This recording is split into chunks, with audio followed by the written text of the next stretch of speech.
Hello tankers and welcome to World of Tanks with me, Marimo. Today we're doing a quick game in my Churchill Mark VII. I say quick ironically of course because the Churchill Mark VII is one of the slowest tanks in the game. And before we begin I just want to say a quick thank you to everyone who's been sending in their replays. I've got a good stack of them now, so I will be getting around to them at some point in the future. So, I'm in a tier 7 game with my tier 6 Churchill 7. It's fully upgraded, and I'm in a platoon with Elephantal, another guy in my clan who is in his Firefly. Now, the main point about this is that I'm on TeamSpeak, he's not, but he's pretty busy at the moment. I'm believing he's currently doing schoolwork, so it wasn't really an opportunity for us to both be on TeamSpeak, so you'll see us typing back and forth between each other, whereas you normally wouldn't see me do that, so there you go. The team splits up pretty normally. You've got the mediums and the light tanks and the tank destroyers all going over to the side where there is no city, and you've got the heavy tanks, one or two of the mediums, and of course the assault tank, AAT-15A, coming down to use our armour down here in the city. Now, originally my plan was to be more of a support tank. I've not really got the same amount of armour as the Tiger one. I've not got the same armour as the AC-15A, but I can side scrape and, I have a decently good gun. Now, all the time that I'm going along, I'm constantly checking behind me, making sure I've got support, making sure there's no one who wants to get in front of me. And there you go. All I'm doing here is I'm taking speculative shots, and I'm trying my best to make sure that wherever the enemy are coming from, I've got my tank pointed towards them. Now, the Churchill Mark VII is slightly better than the Churchill Mark I. The turret is slightly better armoured, the tracks have got nice coverings. But just like the Churchill Mark I, my main problem with the Churchill Mark VII is the turret. It's a very flat, platey turret, and it doesn't really do much to take shell damage.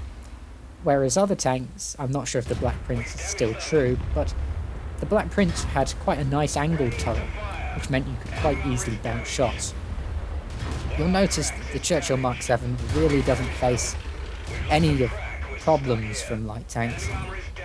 I think I've taken 1 hit point of damage from him so far, and in return for taking out his entire tank, that's not bad. Artillery, of course, going for the Churchill. Can't really complain, I'm very slow, I'm a very good target with a lot of hit points for them. So, it's a fair enough point for them to come after me. Now, at this point, I'm actually managing to flank in my Churchill Mark VII. Incredible, I know, but I'm managing to do it. And I'm coming behind the tanks that I was originally facing with the Tiger. Looks like the replay's a little bit laggy, so you're not getting the enemy targets at the exact moment I saw them. But you can see there I'm prioritising targets. I didn't shoot one and then go to the other. I shot one and then changed my target because he was more open and focus fired on him until he died. With the Tiger, I'm very, very careful to make sure that all of my shells are going into the weak spot. Went a little bit too far into his tracks there, but I track him, change my attention to the the KV-13 and start firing. Now the important thing here is that I'm never facing my tank directly straight onto him. What I'm doing is I'm always slightly a little bit behind or slightly in front to angle my armour. And I end up taking him out with a fire. I've now got 3 kills and I'm moving on again.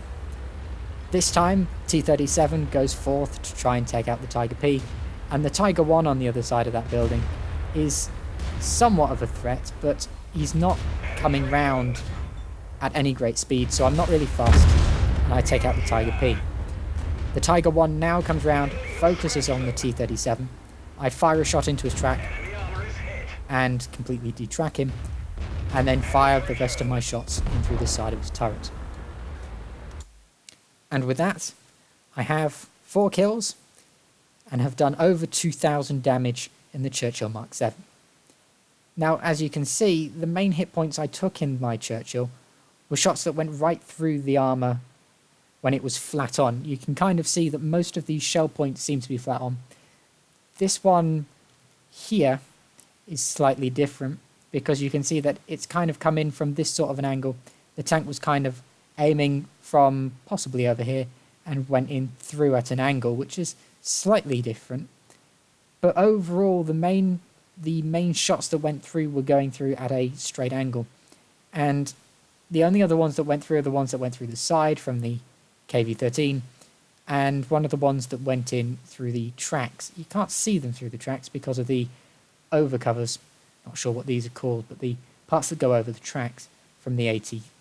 Was it the 80? No, the AMX 12T.